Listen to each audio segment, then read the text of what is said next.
اکبر جو آئے ہیں سراپا لیے ہوئے رسول کا، خود امام حسین نے گواہی دی ہے، رفتار میں، گفتار میں، خلق میں، خلق میں رسول سے مشابہ، نطق میں رسول سے مشابہ۔ کب پتہ چلا کہ رسول اللہ کے مشابہ؟ ابھی تو چھوٹے ہیں، 4 یا 5 سال کی عمر، کہ مسجد نبوی میں ایک یہودی داخل ہوا اور اس نے کہا کہ مسجد میں اعلان کیا، میں نے رات کو تمہارے رسول کو خواب میں دیکھا ہے، اس لیے میں مسلمان ہو گیا ہوں اور میں چاہتا ہوں کوئی آئے اور مجھے کلمہ پڑھائے، کوئی معزز آئے تم میں سے جو مجھے کلمہ پڑھائے۔ امام حسین کو اطلاع دی گئی، آپ آئے۔ آپ نے کہا کیا خواب دیکھا؟ اس نے کہا میں نے آپ کے جد کو رات کو خواب میں دیکھا، کہ تیری خواب کی صداقت کا ابھی پتہ چل جائے گا۔ یہ کہہ کر غلام سے کہا علی اکبر کو گود میں لے کے آؤ۔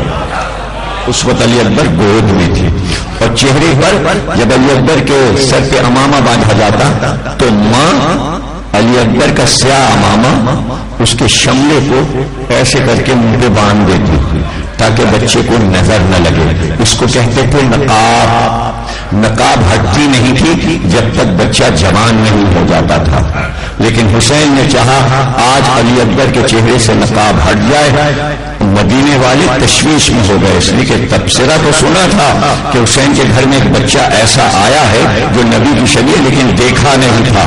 آج اس نے دعویٰ کیا ہے کہ ہم نے رسول کو خواب میں دیکھا ہے، تو حسین نے علی اکبر کو بلایا ہے، غلام گود میں لے کے آیا ہے۔ پھر آپ نے غلام سے کہا یہ ہٹاؤ شملہ علی اکبر کے چہرے سے۔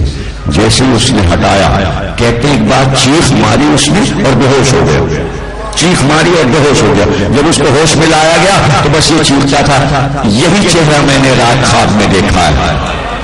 امام حسین نے کہا اس کا خواب سچ ہے، اس نے واقعی میرے جد کو دیکھا ہے، اس لیے کہ یہ نہیں جانتا تھا، اس نے پہلے علی اکبر کو نہیں دیکھا۔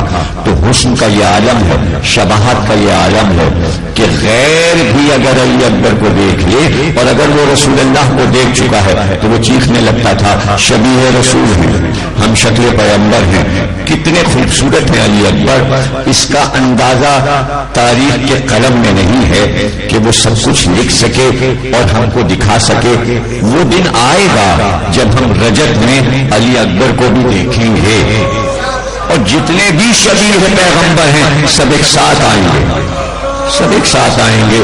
امام حسن بھی شبیہ رسول ہیں، امام رضا بھی شبیہ رسول ہیں، علی اصغر بھی شبیہ رسول تھے، علی اکبر بھی شبیہ رسول، امام مہدی بھی شبیہ رسول، اور یہ ساری شبیہیں آئیں گی اور پھر بیچ میں رسول ہوں گے اور ادھر ادھر شبیہیں ہوں گی۔ تو کیا منظر ہوگا رجب میں؟ اللہ سب کو رجب میں لائے، صاحب ایمان ہو تو آئے گا نا۔